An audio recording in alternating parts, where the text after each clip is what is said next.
Ladies and gentlemen, it's time for the Mike Kaminski Show, starring Coach Mike Kaminski and your host, Adrian Yaguez. Coach, big game tonight at Montgomery County. You were able to handle them back in November with a 93-87 win. What did you and your staff learn from that game? What we learned from that game is that you have to play 40 minutes, that you have to be ready to handle Montgomery's kind of helter-skelter pressure. They like to do some full-court pressure package stuff. They do a lot of stuff in the half-court where they like to follow the first pass and go and trap it. And what we learned last game is if we just have poise and patience and we look to take care of the basketball, we'll be in great shape. The last time we played them, we were down, I believe, 11 or 12 with about 6 or 7 minutes to go. And we did a better job handling the pressure, and we also mixed defenses against them and went a little bit of zone. So I'm looking to probably do a little bit of that tonight versus Monco. Okay. Obviously, Saturday's loss to Stevens, disappointing for the team. What positives can you take from that game? That game, and I'll even lump the Delco game into that. The one thing I'll say is my guys haven't stopped fighting. You know, we're handling adversity. We got down 11 against Stevens, and we fought back, and an Aston Jones three-pointer tied it up at 68. And we got some pressure out of the timeout that I called with 12 seconds to go, and Brent Marin got a great look at the basket. And truth be told, I actually thought that thing was going, and we were going to play 5 more minutes. But the positive that I can take from this team, regardless of what we've done win or loss-wise, we are fighting every game out.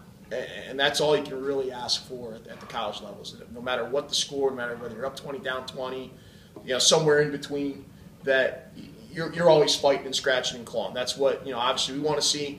And if our sophomores, especially if their goal is to play at the next level, that's what other college coaches at 4-year programs also want to see. So that's probably the biggest positive. My hope is that we're going to learn the lessons, that we're going to play, understand that every team looks at Northampton and says, hey, target on their back, we're coming after them because they're the gold standard in the Eastern Pennsylvania Athletic Conference. And we're going to realize that we have to give our top shelf effort every night. Coach, you mentioned Brent Marin. Talk a little bit about Brent Marin and what exactly he means to this team. He's the heart and soul of this team. He's a 2-year captain. He's a fantastic young man. He excels in the classroom. He takes care of a lot of things, quite honestly, that I don't even see. Organizing team dinners, getting the team together after practices just to say, hey, Coach really wants you to do this, and I think it's important too.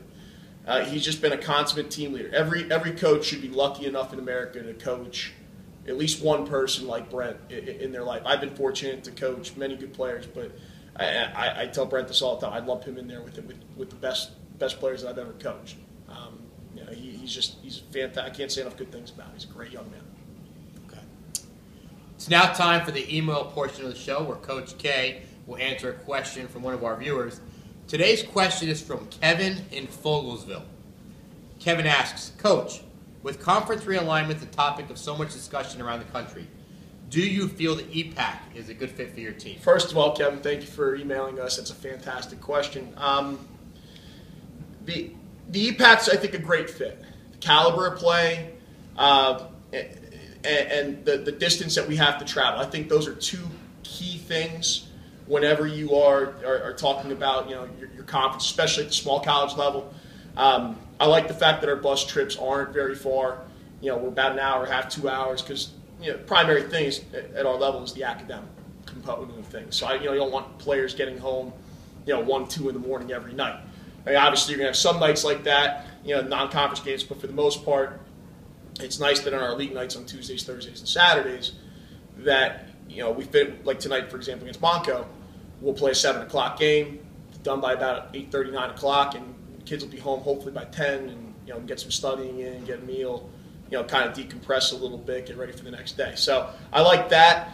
But also, let's talk about just the competition in our conference. I think the top-level teams in our league are very good.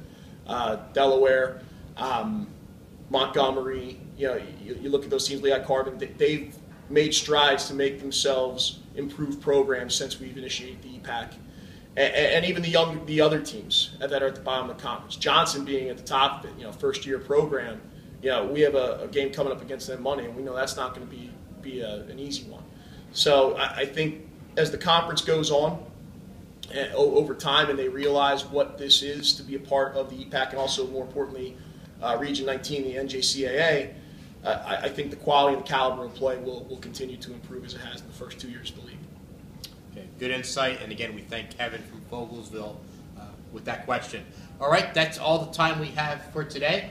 For Coach K, I'm Adrian Yaguez. We'll see you next week on the Mike Kaminski Show.